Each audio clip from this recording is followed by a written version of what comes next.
Hi guys, welcome back to my YouTube channel. ನನ್ನ ಚಾನಲ್ನ ಯಾರೆಲ್ಲ ಹೊಸದಾಗಿ ನೋಡ್ತಾ ಇದ್ದೀರಾ ಅವರು ಸಬ್ಸ್ಕ್ರೈಬ್ ಮಾಡ್ಕೊಂಡು ನೋಡಿ, ಹಾಗೆ ನನಗೆ ಸಪೋರ್ಟ್ ಮಾಡಿ.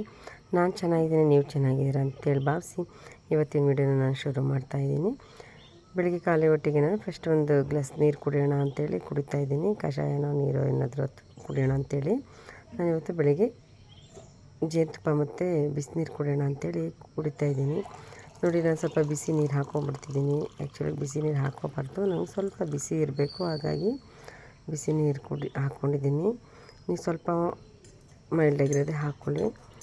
ಬೇರೆ ಯಾವ ಕಷಾಯ ಕುಡಿಯೋಕ್ಕಾಗಲಿಲ್ಲ ಅನ್ನೋ ಟೈಮಲ್ಲಿ ಬೇಕಾದರೆ ನೀವು ಜೇನುತುಪ್ಪ ಇದ್ದರೆ ಈ ಥರ ಬಿಸಿನೀರಲ್ಲಿ ಕುಡಿದ್ರೂ ಆಗುತ್ತೆ. ಟೀ ಕಾಫಿ ಕುಡಿಯೋ ಬದಲಿಗೆ ಇದು ಒಳ್ಳೆಯದು ಅಂತ ಹೇಳ್ಬೋದು. ನನ್ನ ಕಷಾಯ ಎಲ್ಲ ಕುಡ್ದಾದ ನಂತರ ಒಂದು ಹೆಲ್ದಿ ಈಸಿ ತಿಂಡಿ ಮಾಡೋಣ ಅಂತೇಳಿ ಮಾಡ್ತಾಯಿದ್ದೀನಿ. ಬೆಳಗಿನ ಟಿಫನ್ನಿಗೆ ಈಸಿಯಾಗಿ ಮಾಡ್ಬೋದು. ನಾನು ಈ ರೆಸಿಪಿನ ಹಿಂದಿ ವಿಡಿಯೋದಲ್ಲಿ ಹಾಕಿದ್ದೀನಿ, ಬೇಕಂದರೆ ನೋಡಿ. ಇದೇನು ಚಿತ್ರಾನ್ನ ಏನು ಅಂತ ಅನಿಸ್ತಾ ಇರ್ಬೋದು, ಚಿತ್ರಾನ್ನ ಏನು ಅಂತ, ಮಾವಿನಕಾಯಿ ಚಿತ್ರಾನ್ನ ಆ ಥರನೇ ಅನಿಸ್ತಾ ಇದೆ ಆಲ್ಮೋಸ್ಟ್ ಆಲು. ಆದರೆ ಇದು ಮಾವಿನಕಾಯಿ ಚಿತ್ರಾನ್ನ ಅಲ್ಲ. ಕೆಲವ್ರಿಗೆ ಗೊತ್ತಾಗಿರ್ಬೋದು ಇದು ನೋಡೋ ತಕ್ಷಣ ಅನ್ಕೋತೀನಿ, ಗೊತ್ತಾಗದೇ ಇರ್ಬೋದು. ಆದರೆ ಇದು ಮಾವಿನಕಾಯಿ ಚಿತ್ರಾನ್ನ ಅಲ್ಲ, ಸೋರೆಕಾಯಿ ಚಿತ್ರಾನ್ನ. ಸೋರೆಕಾಯಿ ಈಸಿಯಾಗಿ ಯಾವುದೇ ಈರುಳ್ಳಿ ಅದು ಇದು ಹಾಕದೆ ಸೋರೆಕಾಯಿ ಮತ್ತು ಸಿಂಪಲಾಗಿ ಒಂದು ಒಗ್ಗರಣೆ ಹಾಕ್ಕೊಂಡು ಮಾಡಿದ್ರೆ ತುಂಬಾ ಚೆನ್ನಾಗಿರುತ್ತೆ.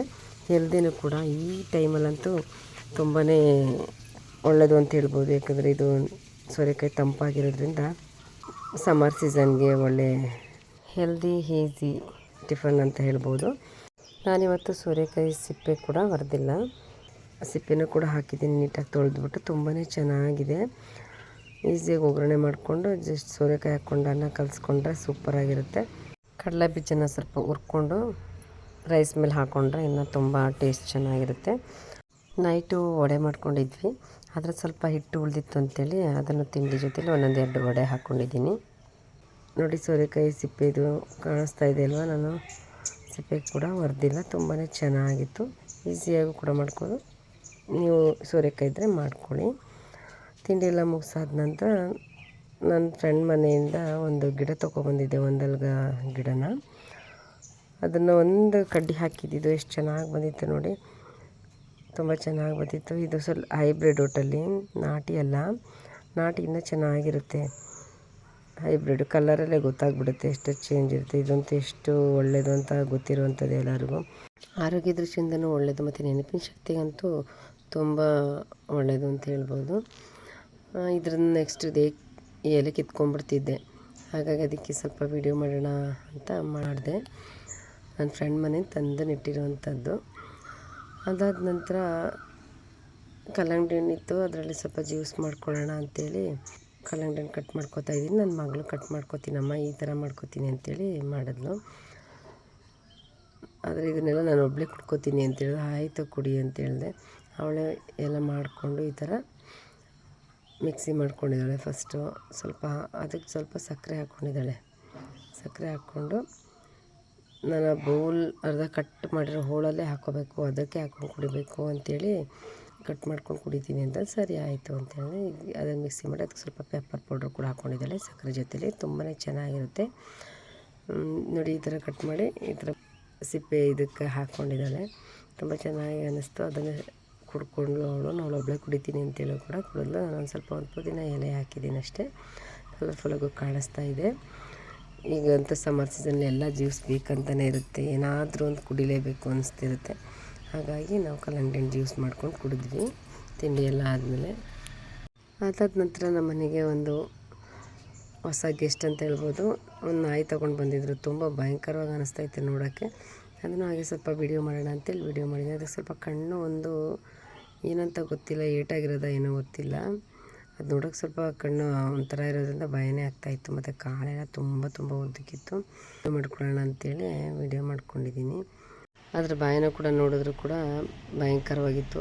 ಅದು ಕಚ್ಚುತ್ತೋ ಬಿಡುತ್ತೋ ಗೊತ್ತಿಲ್ಲ, ಆದರೆ ಜಸ್ಟ್ ಸ್ವಲ್ಪ ಬಾಯಿ ಬಿಟ್ಟು ಬಗಳಿದ್ರೆ ಸಾಕು ಫುಲ್ಲಿ ಭಯ ಆಗೋ ಥರ ಇತ್ತು. ಆದರೆ ಇದು ಯಾವ ಜಾತಿ ಅಂತ ನನಗೆ ಅದರ ಹೆಸರು ಗೊತ್ತಾಗಲಿಲ್ಲ. ನಮ್ಮನೇಲಿ ತುಂಬ ಜಾತಿದ್ದು ನಾಯಿಗಳು ತಂದಿದ್ರು, ಇದು ಯಾವುದು ಅಂತ ಗೊತ್ತು. ಸಖತ್ ಇದಂತೂ ತುಂಬ ಕಾಲು ಬಾಯೆಲ್ಲ ತುಂಬ ಉದ್ದುದ್ದ ದೊಡ್ಡದಾಗಿತ್ತು. ಅದನ್ನು ಸ್ವಲ್ಪ ಹಾಗೆ ವೀಡಿಯೋ ಮಾಡ್ಕೊಂಡಿದ್ದೆ. ಅದಾದ ನಂತರ ಯಾರೋ ಗಿಣ್ಣು ಹಾಲು ಕೊಟ್ಟಿದ್ದರು, ಅದರಲ್ಲಿ ಗಿಣ್ಣು ಮಾಡೋಣ ಅಂತೇಳಿ ಮಾಡಿದ್ದೀನಿ. ಗಿಣ್ಣಿನ ವೀಡಿಯೋನೂ ಕೂಡ ಹಾಕಿದ್ದೀನಿ.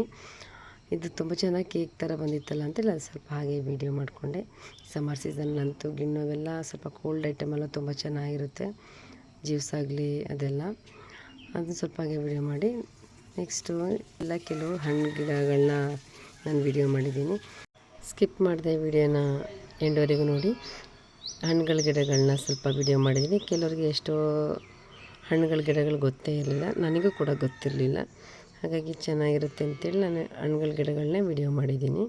ಈ ಥರ ಹಣ್ಣುಗಳ ಗಿಡ ಎಲ್ಲ ನೋಡಿದ್ರೆ ಒಂಥರ ಖುಷಿನೂ ಅನ್ನಿಸ್ತಾ ಇರುತ್ತೆ, ಹಾಗಾಗಿ ನಾನು ವೀಡಿಯೋ ಮಾಡಿರೋವಂಥದ್ದು. ಮಾವಿನಕಾಯಿ ತುಂಬ ಚೆನ್ನಾಗಿಬಿಟ್ಟಿತ್ತು ಅಂತೇಳಿ ಮಾವಿನಕಾಯಿನ ಸ್ವಲ್ಪ ನಾನು ವೀಡಿಯೋ ಮಾಡ್ಕೊಂಡಿದ್ದೀನಿ. ಮಾವಿನ ಹಣ್ಣು ಅಂದರೆ ಯಾರಿಗೆ ಇಷ್ಟ ಇಲ್ಲ ಹೇಳಿ, ತುಂಬಾ ಇಷ್ಟಪಡ್ತಾರೆ ಎಲ್ಲರೂ ಕೂಡ. ಮೊದಲೇ ಹಣ್ಣುಗಳ ರಾಜ ಅಂತಲೂ ಕೂಡ ಇದೆ ಮಾವಿನ ಹಣ್ಣು. ಮಾವಿನ ಹಣ್ಣಂತೂ ಎಷ್ಟು ಹಣ್ಣುಗಳ ವೆರೈಟೀಸ್ ಇದೆ ಅಂದರೆ ಹೇಳೋಕ್ಕೆ ಆಗೋಲ್ಲ, ತುಂಬ ವೆರೈಟೀಸ್ ಇದೆ. ಬಾದಾಮಿ ಹಣ್ಣಂತೂ ತುಂಬಾ ಫೇಮಸ್ಸು ಮಾವಿನ ಹಣ್ಣಲ್ಲಿ. ಮಾವಿನಕಾಯಲ್ಲಿ ಎಷ್ಟು ಚೆನ್ನಾಗಿದೆ. ಇದು ಮಲ್ಲಿಕ ಅಂತೇಳಿ ತುಂಬ ಸ್ವೀಟು ಕೂಡ ಇದು. ಆಮೇಲೆ ತಿನ್ನೋದ್ರೆ ಶೇಪ್ ಉದ್ದ ಇರುತ್ತೆ, ಆಮೇಲೆ ಅದು ಮೇಲ್ಗಡೆ ಸಿಪ್ಪೆನೂ ಅಷ್ಟೇ. ಇದ್ರದ್ದು ನೋಡಿದ್ರೆ ಕಲ್ಲರಾಗಿ ಬರಲ್ಲ, ಸಿಪ್ಪೆನೂ ಕೂಡ ಹಸಿರಿಗೆ ಇರುತ್ತೆ, ಆದರೆ ಹಣ್ಣಾಗಿ ಇದೆ ಅನ್ನೋ ಥರ ಆಗಿರುತ್ತೆ. ಅದನ್ನು ಆವಾಗಲೇ ಕಾಯಬಾರ್ದು, ಕೆಂಪು ಕಲರ್ ಬರೋವರೆಗೆ ಕಾಯೋ ಅವಶ್ಯಕತೆ ಇಲ್ಲ, ಹಸಿರಿಗೇ ಕುಯ್ಕೊಂಡು ತಿಂದ್ರೆ ತುಂಬ ಚೆನ್ನಾಗಿರುತ್ತೆ. ಅದಾದ ನಂತರ ಬೆಟ್ಟದ ನೆಲ್ಲಿಕಾಯಿ ಇತ್ತು, ಅದನ್ನು ಸ್ವಲ್ಪ ಹಾಗೆ ವೀಡಿಯೋ ಮಾಡ್ಕೊಂಡಿದ್ದೀನಿ. ಇದು ಆ್ಯಕ್ಚುಲಾಗಿ ನಮ್ಮ ಫ್ರೆಂಡ್ ತೋಟದ್ದು ಕೆಲವು ಹಣ್ಣುಗಳೆಲ್ಲ ಹೇಳಬೇಕು ಅಂದರೆ ಇಲ್ಲ ನಾನು ವೀಡಿಯೋ ಮಾಡಿರುವಂಥದ್ದು. ನೆಲ್ಲಿಕಾಯಿ ಅಂತೂ ವೆಯ್ಟ್ ಲಾಸ್ಗೆ ಮತ್ತು ಶುಗರ್ಗೆ, ಬಿ ಪಿಗೆಲ್ಲ ತುಂಬಾ ಒಳ್ಳೆಯದು. ಬೆಟ್ಟದ ನೆಲ್ಲಿಕಾಯಲ್ಲಂತೂ ಇಮ್ಯುನಿಟಿ ಪವರ್ ಅದು ತುಂಬಾ ಇದೆ, ಮಕ್ಕಳಿಗೆಲ್ಲ ತುಂಬಾ ಒಳ್ಳೆಯದು, ದೊಡ್ಡರಿಗೂ ಕೂಡ ಒಳ್ಳೆಯದು. ಸ್ಟಾರ್ ಫ್ರೂಟು ಇದು ಅಷ್ಟೇ ತುಂಬ ಒಳ್ಳೆಯದು, ಹುಳಿ ಸಿಹಿ ಎಲ್ಲ ಇರುತ್ತೆ. ಈ ಲಕ್ಷ್ಮಿಗಂತೂ ಈ ಹಣ್ಣು ತುಂಬ ಪ್ರಿಯ ಅಂತೆ. ಆಲ್ಮೋಸ್ಟ್ ಅಲ್ಲಿ ಎಲ್ಲರೂ ತಂದಿರ್ತಾರೆ ಈ ಹಣ್ಣನ್ನು ಲಕ್ಷ್ಮಿ ಹಬ್ಬದಲ್ಲಿ. ಏಲಕ್ಕಿ ಬಾಳೆಹಣ್ಣು ಗೊನೆ ಇತ್ತಲ್ಲ ಅಂತೇಳಿ ಅದನ್ನು ಹಾಗೆ ವೀಡಿಯೋ ಮಾಡಿದ್ದೀನಿ. ಮತ್ತು ನುಗ್ಗೆಕಾಯಿ ಗಿಡನೂ ಇತ್ತು, ಅದರಷ್ಟೇ ಕಾಯಿಗಳೆಲ್ಲ ತುಂಬ ಚೆನ್ನಾಗಿಬಿಟ್ಟಿತ್ತು ಅಂತೇಳಿ ವೀಡಿಯೋ ಮಾಡಿಕೊಂಡೆ. ಕೆಳಗಡೆನೂ ಕೂಡ ಬಿಟ್ಟಿತ್ತು ಇದು ನುಗ್ಗೆಕಾಯಿ. ಎಷ್ಟು ಕೆಳಗಡೆ ಬಿಟ್ಟಿತ್ತು ಅಂದರೆ ತುಂಬ ಕೆಳಗಡೆ ಬಿಟ್ಟಿತ್ತು. ನುಗ್ಗೆಕಾಯಿನೂ ಅಷ್ಟೇ ಎಲ್ಲರಿಗೂ ಇಷ್ಟ. ನುಗ್ಗೆಕಾಯಿ ಸಾಂಬಾರು ಅಂತಂದರೆ ಎಲ್ಲರಿಗೂ ಇಷ್ಟ ಆಗುವಂಥದ್ದು. ಯಾರು ಬೇಡ ನುಗ್ಗೆಕಾಯಿ ಸಾಂಬಾರು ಇಷ್ಟ ಇಲ್ಲ ಅನ್ನೋ ಥರ ಇರೋದಿಲ್ಲ, ಇಲ್ಲ ರೇರ್ ಇರೋರು ಇರ್ತಾರೆ ಅನಿಸುತ್ತೆ. ಅಕ್ಕಿ ಗಿಡದ್ದು ಹೊಂಬಳೆನೂ ಕೂಡ ಬಿಟ್ಟಿತ್ತು, ಅಷ್ಟು ಚಿಕ್ಕ ಗಿಡ ಕೆಳಗಡೆನೇ ಹೊಂಬಳೆ ಬಿಟ್ಟಿತ್ತಲ್ಲ ಅಂತೇಳಿ ಅದನ್ನು ಸ್ವಲ್ಪ ವೀಡಿಯೋ ಮಾಡಿಕೊಂಡೆ. ನೋಡಿ ಸಾಲಾಗಿ ಎಷ್ಟು ಚೆನ್ನಾಗಿ ಕಾಣಿಸ್ತಾ ಇದೆ. ಈ ಥರ ಗ್ರೀನಿಶಾಗಿ ಎಲ್ಲ ಹಣ್ಣು ಗಿಡಗಳೆಲ್ಲ ಇರೋದ್ರಿಂದ ಎಷ್ಟು ಖುಷಿ ಅನ್ನಿಸ್ತಿದೆ ಅಂತಂದರೆ ತುಂಬ ಖುಷಿ ಆಗ್ತಾ ಇದೆ. ಹಾಗಾಗಿ ನಾನು ವೀಡಿಯೋ ಮಾಡಿದ್ದು ಇದನ್ನು. ಅಡಿಕೆ ಗಿಡ ಆಗಲಿ ಒಂದು ತೋಟದಲ್ಲಿ ಇದೆಲ್ಲ ಇದ್ದರೆ ತುಂಬಾ ಚೆನ್ನಾಗಿರುತ್ತೆ. ಮತ್ತು ನಿಂಬೆಹಣ್ಣು ಗಿಡದಲ್ಲೂ ಅಷ್ಟೇ ತುಂಬ ನಿಂಬೆಕಾಯಿ ಎಲ್ಲ ತುಂಬಾ ಇದ್ವು. ಮತ್ತು ದಾಳಿಂಬೆ ಹಣ್ಣು ಗಿಡ ಇತ್ತು, ಅದರಲ್ಲಿ ಕಾಯಿ ಅಷ್ಟೇ ಇರಲಿಲ್ಲ, ಹೂವೆಲ್ಲ ಬಿಟ್ಟಿತ್ತು ತುಂಬ, ಅದನ್ನು ಹಾಗೆ ನಾನು ವೀಡಿಯೋ ಮಾಡ್ಕೊಂಡಿದ್ದೀನಿ. ಮತ್ತು ಎಲೆ ಬಳ್ಳಿನೂ ಕೂಡ ಇತ್ತು, ಅಡಿಕೆ ಗಿಡಗೇ ಹಬ್ಸಿದ್ದು. ನೋಡಿ ಹೊಂಬಳೆ ನೋಡಿ ಎಷ್ಟು ಕೆಳಗಡೆ ಬಿಟ್ಟಿದೆ, ಇದಕ್ಕೋಸ್ಕರ ಡಿಸ್ಟೆನ್ಸ್ ನೋಡ್ತಾ ಇದ್ದೀರಲ್ವ. ಅಡಿಕೆ ಗಿಡದಲ್ಲಿ ಹೊಂಬಳೆನೂ ಎಷ್ಟು ಹತ್ತಿರದಲ್ಲಿ ಬಿಟ್ಟಿದೆ. ಮತ್ತು ಎಲ್ಲ ಗಿಡಕ್ಕೂ ಹಬ್ಸಿದ್ರು, ತುಂಬಾ ಚೆನ್ನಾಗಿತ್ತಲ್ಲ ಅಂಥೇಳಿ ಎಲೆ ಬಳ್ಳಿನೂ ನಾನು ವೀಡಿಯೋ ಮಾಡ್ಕೊಂಡಿದ್ದೀನಿ. ಈ ಹಣ್ಣು ಕೂಡ ಗೊತ್ತಿರುತ್ತೆ ಅನ್ಕೋತೀನಿ, ರಾಮಫಲ ಅಂತೇಳಿ. ಸೀತಾಫಲದ ಹಣ್ಣು ಆಲ್ಮೋಸ್ಟ್ ಅಲ್ಲಿ ಗೊತ್ತಿರುತ್ತೆ, ರಾಮಫಲದ ಹಣ್ಣು ಅಷ್ಟು ಗೊತ್ತಿರಲ್ಲ. ನನಗೂ ಸುಮಾರು ವರ್ಷದವರೆಗೆ ಗೊತ್ತೇ ಇರಲಿಲ್ಲ ರಾಮಫಲದ ಹಣ್ಣು. ರಾಮಫಲದ ಹಣ್ಣು ಹಣ್ಣಿತ್ತು, ಅದನ್ನು ಸ್ವಲ್ಪ ವೀಡಿಯೋ ಮಾಡ್ಕೊಂಡು. ಇದಂತೂ ನನಗೆ ಗೊತ್ತೇ ಇರಲಿಲ್ಲ. ಲಕ್ಷ್ಮಣ ಫಲ ಹಣ್ಣು ಇದೆ ಅನ್ನೋದೇ ನಂಗೆ ಗೊತ್ತಿರಲಿಲ್ಲ.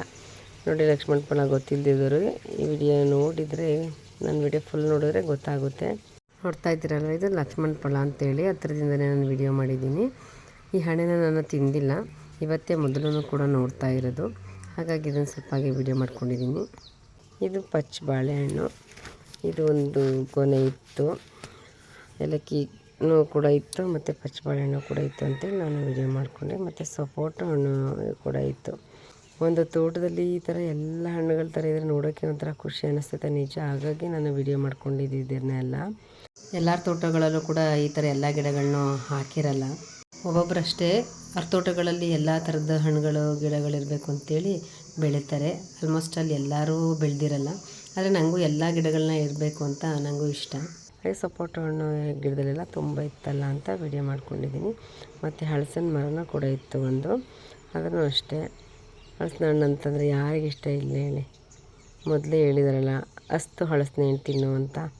ಹಲಸಿನ ಹಣ್ಣು ಕೂಡ ಎಲ್ಲರಿಗೂ ಕೂಡ ಇಷ್ಟ ಆಗಿರುವಂಥ ಹಣ್ಣು. ಕಾಯಿಲು ಕೂಡ ಸಾಂಬಾರೆಲ್ಲ ಮಾಡ್ತಾರೆ, ತುಂಬಾ ಚೆನ್ನಾಗಿರುತ್ತೆ. ಸೀಬೆ ಗಿಡನೂ ಇತ್ತು, ಅದನ್ನು ಸ್ವಲ್ಪ ವೀಡಿಯೋ ಮಾಡಿದೆ. ಇದ್ರ ಪ್ರಯೋಜನ ಕೂಡ ನಿಮ್ಗೆ ಗೊತ್ತಿದೆ. ಸೀಬೆಕಾಯಿ ಅಂತಂದರೆ ನಾವು ಸಡೆ ಮಾಡ್ತೀವಿ, ಆದರೆ ಎಷ್ಟು ಒಳ್ಳೆಯದು ಆರೋಗ್ಯಕ್ಕೆ ಅಂತಂದರೆ ಅಷ್ಟು ಆ್ಯಪಲ್ಗಿಂತನೂ ಒಳ್ಳೆಯದು ಅಂತ ಹೇಳ್ಬೋದು. ಸೀಬೆ ಎಲೆ ಕಷಾಯನೂ ಕೂಡ ತುಂಬ ಆರೋಗ್ಯಕ್ಕೆ ಒಳ್ಳೆಯದು. ಆದರೆ ಇರೋದನ್ನು ಮನೇಲಿರೋ ಮದ್ದನ್ನು ಯಾರೂ ಮಾಡಲ್ಲ ಅಷ್ಟೇ. ನಂತರ ತೋಟದಲ್ಲಿ ತುಂಬ ಸುಂಡೆಕಾಯಿ ಗಿಡ ಇತ್ತು, ಲೈನಾಗೆಲ್ಲ ಇದ್ವಲ್ಲ ಅಂಥೇಳಿ ನಾನು ನೋಡೋಕ್ಕೂ ಚೆನ್ನಾಗಿ ಕಾಣಿಸ್ತಿತ್ತು ಮತ್ತು ಗಿಡದಲ್ಲಿ ಗೊಂಚಲಾಗಿ ಎಷ್ಟು ಚೆನ್ನಾಗಿತ್ತು. ಹಾಗಾಗಿ ಅದನ್ನು ಸ್ವಲ್ಪ ವೀಡಿಯೋ ಮಾಡ್ಕೊಂಡಿದ್ದೀನಿ. ಇದರಲ್ಲಿ ಸಾಂಬಾರು ಮಾಡಿದ್ರೆ ತುಂಬಾ ಚೆನ್ನಾಗಿರುತ್ತೆ, ಪಲ್ಯ ಮಾಡಿದ್ರೂ ಚೆನ್ನಾಗಿರುತ್ತೆ. ಹಿಂದೆ ವಾರದಲ್ಲಿ 1 ಸಲ ಅಥವಾ 2 ಸಲ ಸಾಂಬಾರು ಮಾಡೋರು, ಆರೋಗ್ಯಕ್ಕೂ ಕೂಡ ಒಳ್ಳೆಯದು, ಚರ್ಮಕ್ಕೆಲ್ಲ ಒಳ್ಳೆಯದು ಅಂಥೇಳಿ ಈ ಸಾಂಬಾರನ್ನ ಮಾಡೋರು. ತುಂಬ ಚೆನ್ನಾಗಿರುತ್ತೆ. ಈ ಕಾಯಿ ಸಿಕ್ಕಿದಾಗ ಈ ಸಾಂಬಾರನ್ನ ಮಿಸ್ ಮಾಡದೆ ಮಾಡಿ. ಈ ಕೊನೆವರೆಗೂ ನಾನು ವೀಡಿಯೋನ ನೋಡಿರ್ತೀರ ಅಂತ ನಾನು ಭಾವಿಸಿರ್ತೀನಿ. ಈ ವಿಡಿಯೋ ಹೇಗಿತ್ತು ಅಂತೇಳಿ ಕಮೆಂಟ್ ಬಾಕ್ಸಲ್ಲಿ ಕಮೆಂಟ್ ಮಾಡಿ, ಲೈಕ್ ಮಾಡಿ, ಶೇರ್ ಮಾಡಿ. Thank you.